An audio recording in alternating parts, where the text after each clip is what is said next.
Hi friends, எல்லாருக்கும் வணக்கம். இன்றைக்கி வீடியோ பார்த்தீங்கன்னா நம்ம maxi dress cutting stitching video தான் பார்க்க போகிறோம். ஃபஸ்ட் டைம் நம்ம வீடியோ பார்க்க மறக்காமல் நம்ம இதெல்லாம் சப்ஸ்கிரைப் பண்ணிக்கிங்க. பக்கத்தில் பெல் ஐக்கான் இருக்கும், அதை கிளிக் பண்ணிக்கிங்க. மறக்காமல் இந்த வீடியோ பிடிச்சா ஒரு லைக் போடுங்க. வாங்க வீடியோக்குள்ளே போகலாம். இன்றைக்கி பார்த்தீங்கன்னா நான் மேக்ஸி ட்ரெஸ் தைக்கிறதுக்கு பார்த்தீங்கன்னா மேலே நெட் ஃபேப்ரிக் எடுத்திருக்கேன், கீழே கொஞ்சம் ஷைனிங்காக இருக்க மாதிரி கிளாத் எடுத்திருக்கேன். லைனிங் பார்த்தீங்கன்னா ரயானு கொடுத்துருக்கேன்.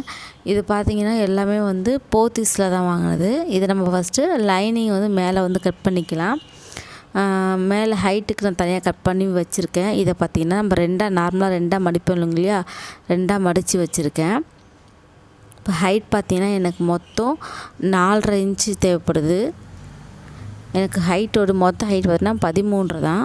ஆனால் நான் வந்து மேலே ஒரு 1/2 இன்ச்சு கீழே ஒரு 1/2 இன்ச்சு சேர்த்து 14 எடுத்திருக்கேன். இப்போ நெக்குக்கு பார்த்திங்கன்னா 2.5 இன்ச் மார்க் பண்ணுறேன். ஷோல்டருக்கு பார்த்திங்கன்னா 3.25 எடுக்கிறேன். இப்போ ஹாம்கோல் பார்த்திங்கன்னா 6 இன்ச் மார்க் பண்ணுறேன். இதில் வந்து இந்த ரயான் ஃபேப்ரிக்கில் வந்து மார்க்கர் வந்து அந்தளவுக்கு தெளிவாக மார்க் பண்ண முடியல. அதனால தான் என்னுடைய மார்பு சுற்றளவு என்னவோ அதை நான் மார்க் பண்ணுறேன். உங்களுடைய அளவு என்னவோ அதை 4ஆக டிவைட் பண்ணி நீங்கள் மார்க் பண்ணுங்கள். இப்போ நம்ம லைன் பண்ணிக்கலாம். இந்த வீடியோ எடுத்து பார்த்தீங்கன்னா ஒரு 1 இயர் ஆகுது. இது கடை ஓப்பன் பண்ண புதுசில் எடுத்த வீடியோ.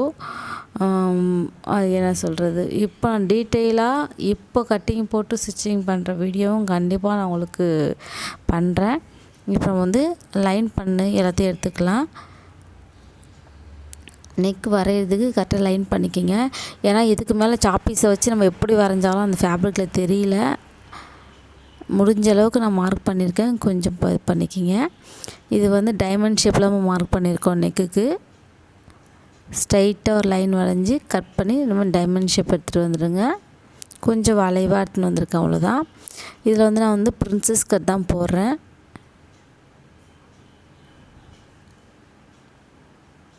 அப்புறம் இது ஃபுல்லாக மார்க் பண்ணிட்டோம். ஃப்ரண்ட்டுக்கு மட்டும் தான் மார்க் பண்ணிப்போம். கீழே இருக்க எக்ஸ்ட்ரா கிளாத் இருக்குங்க இல்லையா, அது எல்லாத்தையும் நம்ம கட் பண்ணிட்டு எடுத்துக்கலாம்.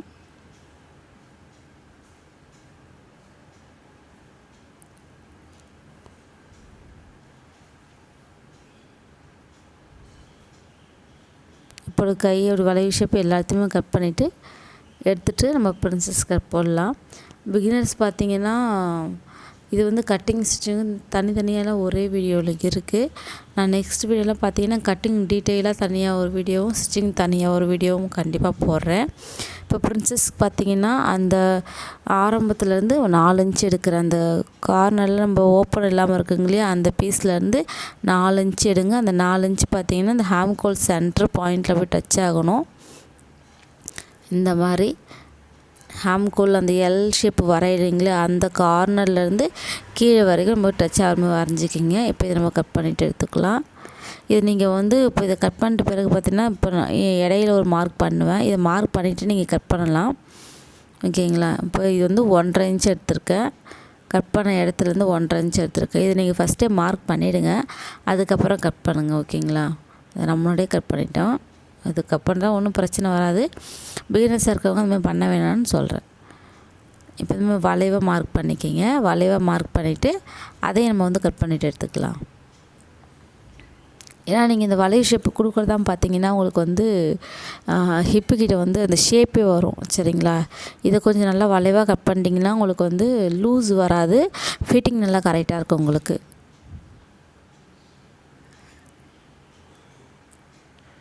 இப்போ இதை நம்ம வந்து கட் பண்ணிட்டு எடுத்துக்கலாம்.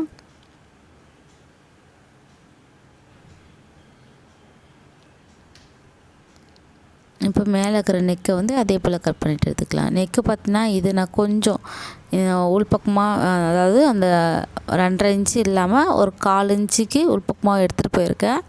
அது உங்களுக்கு பார்க்கும்போது தெரியும். தைக்கும்போது நமக்கு அதை நம்ம நல்லா எடுத்துகிட்டு வந்துடலாம். இப்போ நம்ம எல்லாத்தையுமே வந்து கட் பண்ணி முடிச்சிட்டோம். இப்போ பாருங்கள், இது ஃபினிஷ் பண்ணிட்டோம். இப்போ வந்து நம்ம கட் பண்ணி முடித்த பிறகு நெட் ஃபேப்ரிக் எடுத்துக்கோங்க. நெட் ஃபேப்ரிக் அதே சேம் மெத்தட் தான். எப்படி நம்ம வந்து கிளாத்தை 4ஆக மடித்து போடுவோமோ அதேமாதிரி சேமாக மடித்து போட்டுட்டு நீங்கள் கட் பண்ணி வச்சுருக்க பேக்கு ஃப்ரண்ட் எல்லா பீஸுமே தனித்தனியாக போட்டு கட் பண்ணிக்கிங்க.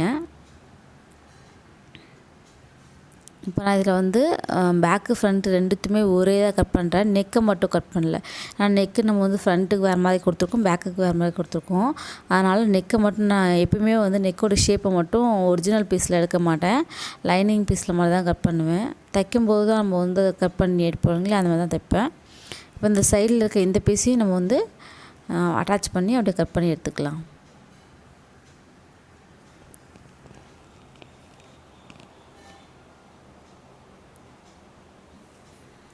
இதுக்கு பார்த்தீங்கன்னா துணி எவ்வளோ எடுப்பேன்னு சொல்லிட்டு கேட்பீங்க.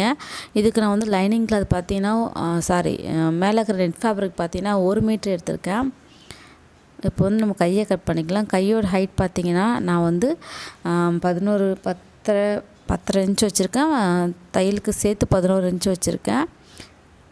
இப்போ அது கீழே ஒரு 3 இன்ச்சை மட்டும் கம்மி பண்ணிவிட்டு நம்ம அப்படியே வளைவு ஷேப்பாக எடுத்துக்கலாம். இப்போ இதை கட் பண்ணிட்டு எடுத்துக்கலாம். இப்போ பார்த்தீங்கன்னா நான் சொன்னேன் இல்லைங்களா, நெட் ஃபேப்ரிக் வந்து 1 மீட்டர் எடுத்திருக்கேன். கீழே இருக்க அந்த ஷைனிங் கிளாத் பார்த்தீங்கன்னா எனக்கு அதுக்கு நேம் தெரியல, நீங்கள் யாராவது தெரிஞ்சால் சொல்லுங்கள். அது பார்த்தீங்கன்னா ஒரு 3.5 மீட்டர் எடுத்திருக்கேன். இப்போ வந்து அதெல்லாம் நம்ம கட் பண்ணி முடிச்சிட்டோம். லைனிங்கில் பார்த்தீங்கன்னா அம்பர்லா கட்டுக்கு போட்டிருக்கோம். இது வந்து நான் டீட்டெயிலாக போட முடியல. மொத்தம் வந்து 28 இன்ச்சு, ஒரிஜினல் வந்து பார்த்திங்கன்னா 30 இன்ச்சு. நான் வந்து லைனிங்கிறதுனால ஒரு 2 இன்ச்சு கம்மி பண்ணி 28 போட்டிருக்கேன். இங்கே மட்டும் கொஞ்சோண்டு ஜாயின் போடுற மாதிரி இருக்குது. அப்படியே மேலேருந்து ஸ்டெப் பை ஸ்டெப்பாக நான் வந்து நகர்த்திட்டே வரணும். இது என்ன டீட்டெயிலாக என்ன எடுக்க முடியல. இதை நான் கடையில் வச்சு எடுத்த வீடியோ. இந்த மாதிரி கொஞ்சம் கொஞ்சமாக டேப்பை வந்து மேலேயும் நகர்த்தணும், கீழே நகர்த்தணும், நகர்த்தி கட் பண்ணி எடுத்துக்கோங்க. இப்போ வந்து லைனிங் பீஸை வந்து நம்ம மேலே வச்சுட்டு அப்படியே தையல் போட்டு எடுத்துக்கிறோம். அதாவது நெட்டு துணிக்கு நல்ல பக்கத்துக்கு மேலே லைனிங் வச்சு தைக்கணும். தைச்சிட்டு எக்ஸ்ட்ரா இருக்க பீஸை கட் பண்ணி எடுங்க.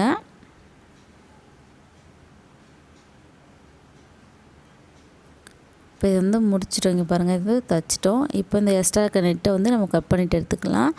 இந்த மாதிரி கட் பண்ணும்போது உங்களுக்கு ஈஸியாக இருக்கும். ஆரம்பத்திலே பார்த்தீங்கன்னா நீங்கள் நெட்டு துணியும் சரி, லைனிங் துணியும் சரி, நெக்கோட ஷேப் ரெண்டுத்தையும் ஒரே மாதிரி கட் பண்ணிட்டீங்கன்னா தைக்கும்போது நகர்ந்து போகும். உங்களுக்கு தைக்கிறதுக்கு கொஞ்சம் கஷ்டமாக இருக்கும். அதனால் எப்பவுமே வந்து நெக் ஷேப்பை மட்டும் வந்து லைனிங்கில் வந்து கட் பண்ணிக்கோங்க, ஒரிஜினல் பீஸில் கட் பண்ண வேணாம். இப்போ இந்த மாதிரி நாச்சஸ்லாம் ஃபுல்லாகவே கட் பண்ணி எடுத்துக்கோங்க. கட் பண்ணிட்டு நம்ம திருப்பிக்கலாம்.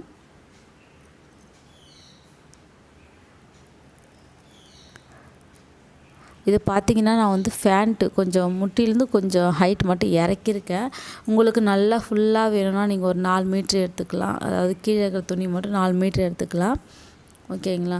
அதிகபட்சம் மேக்ஸி தைக்கணும்னா 5 மீட்ரு தான், அதுக்கு மேலே எதுவுமே இல்லை. 5 மீட்டருக்கு மேலே யாரும் எடுக்க மாட்டாங்க. ரொம்ப ஹைட்டாக இருக்குன்னா நீங்கள் 5 மீட்டர் தாராளமாக எடுத்துக்கலாம். அதேமாரி ஃப்ரண்ட் பக்கமும் நம்ம வந்து நெட் துணியில் வந்து நல்ல பக்கத்தில் வந்து லைனிங்கை வச்சுட்டு தையல் போட்டு எடுக்கிறோம். ஏன்னா நீங்கள் ராங் சைடு வந்து லைனிங் வச்சிங்கன்னா திருப்பும்போது அது ரைட் சைடில் வந்து நிற்கும். அதனால் ரைட் சைடில் வச்சு தான் ராங் சைடில் திருப்பணும். ஓகேங்களா. இப்போ அதேமாரி எக்ஸ்ட்ரா இருக்க பீஸையும் கட் பண்ணிட்டு எடுத்துக்கலாம்.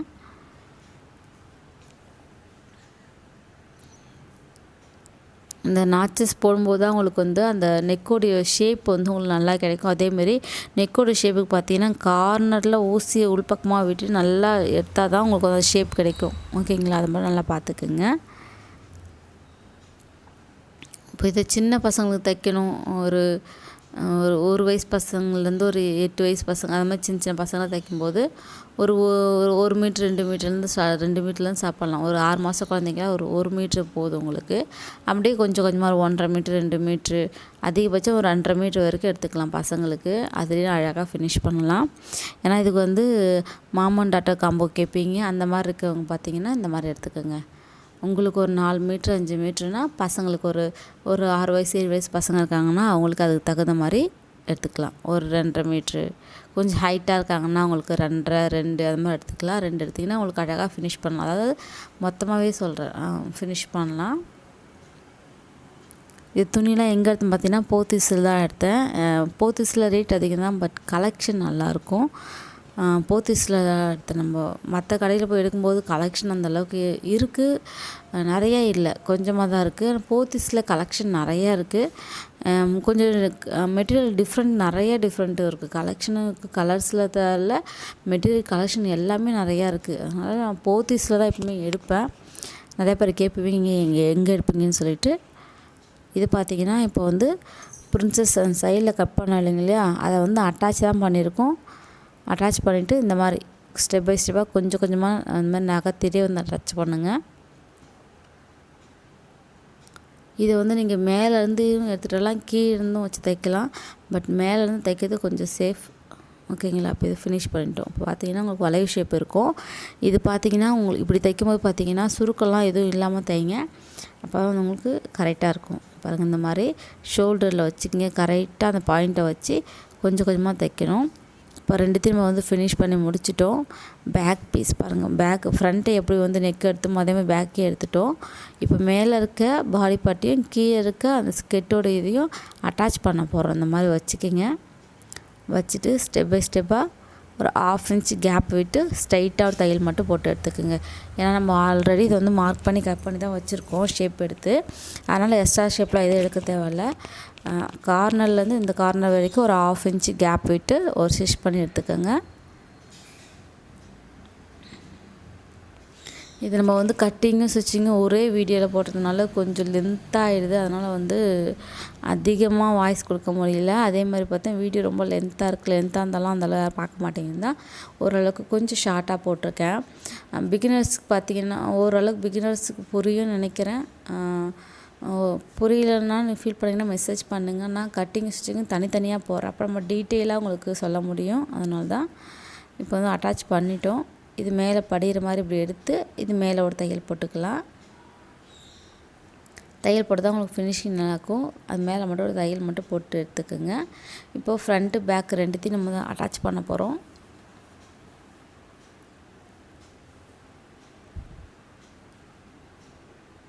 இப்போ ஷோல்டர் வந்து ஒரு 1/2 இன்ச்சுக்கு நம்ம வந்து தையல் போட்டு எடுத்துக்கலாம்.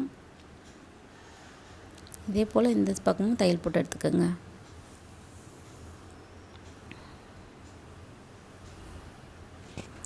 இது பார்த்தீங்கன்னா நான் கடை ஓப்பன் பண்ணி ஒரு 1 வீக்குக்குள்ளே ஸ்டிச் பண்ணதுன்னு நினைக்கிறேன்.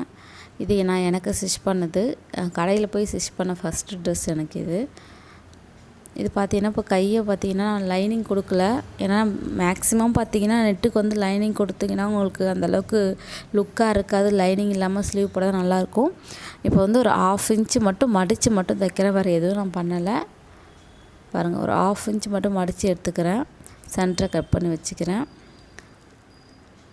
இப்போ வந்து ஷோல்டரோட சென்டரும் ஸ்லீவோட சென்டரும் இப்படி வச்சுட்டு நான் எப்பயுமே பார்த்தீங்கன்னா அந்த கார்னர் இந்த கார்னர் தைக்க மாட்டேன். சென்டரில் வச்சுட்டு அதுக்கப்புறம் ஃபஸ்ட்டு இந்த பக்கம் ஆஃப் தைச்சிருவேன். அதுக்கப்புறம் அந்த பக்கம் ஆஃப் தைச்சிருவேன். இது வந்து கற்றுக்கின புதுசுலேருந்து இப்போ தைச்சதுனால எனக்கு இது தான் ஈஸியாக இருக்குது. அதில் என்ன ப்ராப்ளம் வரும்னா எனக்கு மற்றவங்களுக்கு வருதான்னு தெரியல. எனக்கு என்ன ப்ராப்ளம் வரும்னு பார்த்தீங்கன்னா அந்த கார்னர்லேருந்து இந்த கார்னர் லாஸ்ட் தைக்கும்போது பார்த்தீங்கன்னா ஷோல்டர் அந்த சென்டர் பாயிண்ட்டு ஒரு 1/2 இன்ச்சு 1/4 இன்ச்சு அந்த மாதிரி நகரத்துக்கு சான்ஸ் இருக்குது. அப்போ அதை பிரித்து தைக்கிற மாதிரி இருக்குது. அதனால் நான் எப்பவுமே இந்த சென்டரை ஃபஸ்ட்டு ஃபினிஷ் பண்ணிவிட்டு கீழே கிராஃபை முடிச்சுட்டு அதுக்கப்புறம் தான் மேலே கிராஃப் போவேன். அப்போ எனக்கு வந்து ஃபினிஷிங்லாம் அப்போலேருந்து ஓகேவாக இருக்குது. அதனால் வந்து அதை மாற்றிக்கல, அப்படியே இருக்குது. நீங்கள் பிகினர்ஸாக இருக்கவங்க மாதிரி ட்ரை பண்ணி பாருங்கள், ரொம்ப ஈஸியாக இருக்கும். இப்போ இதை அப்படியே கீழே இந்த பக்கமும் அப்படியே தைச்சிக்கலாம். சில பேர் தைக்கிறாங்க அந்த ஹாம்கோலோட அந்த கார்னர்லேருந்து இந்த கார்னரில் ஆப்போசிட்டில் வரைக்கும் தைக்கிறாங்க. அவங்களுக்கு நிறைய பேருக்கு அது ஈஸியாக இருக்குன்னா நீங்கள் அதே சேம் மெத்தட்லேயே ஃபாலோ பண்ணலாம். நான் இப்படி தைச்சி எனக்கு பழகிடுச்சு. அதனால் எனக்கு இதுதான் ஈஸியாக இருக்குது. பாருங்கள், இப்போ அட்டாச் பண்ணிட்டோம். சுருக்கெல்லாம் எதுவும் இல்லாமல் ஃபினிஷ் பண்ணியாச்சு. இதே போல் அந்த பக்கம் இருக்கிற பீஸையும் நம்ம வந்து ஃபினிஷ் பண்ணிடலாம். இப்போது ஸ்லீவையும் நம்ம அட்டாச் பண்ணிட்டோம். இப்போது இதில் வந்து மார்க் பண்ண போகிறோம். உங்களோட கையோடைய அளவு மார்க் பண்ணிக்கிங்க, ஹேம்கோல் அளவு மார்க் பண்ணிக்கிங்க, இடுப்பு அளவு, இதை 3த்தையும் மார்க் பண்ணினாலே உங்களுக்கு ஃப்ராகோடைய அளவு கிடச்சிரும். அப்படியே ஒரு லைன் பண்ணிவிட்டு அட்டாச் பண்ண வேண்டிய வேலை தான் இது. நான் டீட்டெயிலாக இதை வந்து நான் எப்படி மார்க் பண்ணியிருக்கேன்னு காட்டலை. டீட்டெயிலாக அது வீடியோ சொல்லும்போது நான் டீட்டெயிலாக எங்கே ஒரு 3 அளவு எடுத்தால் போதும். அந்த எந்தெந்த அளவு எப்படி எடுக்கணும் அப்படின்ற டீட்டெயிலும் நான் சொல்கிறேன். இப்போ ஸ்ட்ரைட்டாக ஒரு 1 இன்ச்சு கீழே வரும்போது ஒரு 1 இன்ச்சுக்கு எடுத்துக்கோங்க. இடுப்பு கிட்ட பார்த்தீங்கன்னா அந்த 3 அளவு எடுத்தாலும் அந்த இடுப்பு கிட்ட வரும்போது கொஞ்சம் நம்ம தான் வளைவாக எடுத்துகிட்டு வரணும். இப்போ இதை நம்ம ஃபுல்லாக லைன் தையல் போட்டு எடுத்துக்கலாம். சேம் இதே மாதிரி அந்த பக்கம் நம்ம வந்து தையல் போட்டு எடுத்துக்கிறோம்.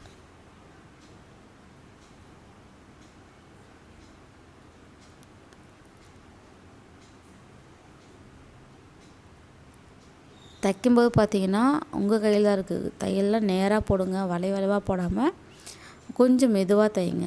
ஃபிட்டிங் கிட்ட மட்டும் ரொம்ப ஸ்பீட் எடுத்துகிட்டு வராதீங்க. ஏன்னா நீங்கள் இவ்வளோ நேரம் தைச்சதெல்லாம் நார்மலாக தைச்சிங்க. இப்போ தைக்கிறீங்க பார்த்தீங்களா, இதுதான் ஃபிட்டிங். இதில் வந்து நீங்கள் பண்ணும்போது தான் உங்களுக்கு ஃபினிஷிங் நல்லாயிருக்கும். இப்போ இதை ஃபுல்லாக முடிச்சிட்டோம். கீழே வந்து ஜிக்ஸாக் போட போகிறோம். இது நார்மலாக இருக்கிறவங்க நார்மலாக மடித்து தைச்சிக்கலாம். இப்போ இதை நம்ம ஃபினிஷ் பண்ணிட்டோம். ஓவரால் லுக்கு இப்படி தான் இருக்குது. எங்கேயுமே சுருக்கலாம் எதுவும் இல்லை. ஃபிட்டிங் எனக்கு கரெக்டாக இருந்துச்சு. எட்டாந்து காட்டுற பக்கத்தில் இருந்து காட்டுறேன் பாருங்கள். ஸ்லீவுக்கு நம்ம லைனிங் கொடுக்கல, ஏன்னா நம்ம எல்போக்கு மேலே தான் வச்சுருக்கேன். கீழே வச்சா சுருக்கம் வரும் அப்படின்றதுனால, கை மடக்கும் போது சுருக்கம் வரும் இல்லையா, அதனால் எந்த பக்கம் ஜஸ்ட்டில் இடுப்பில் எங்கேயுமே வந்து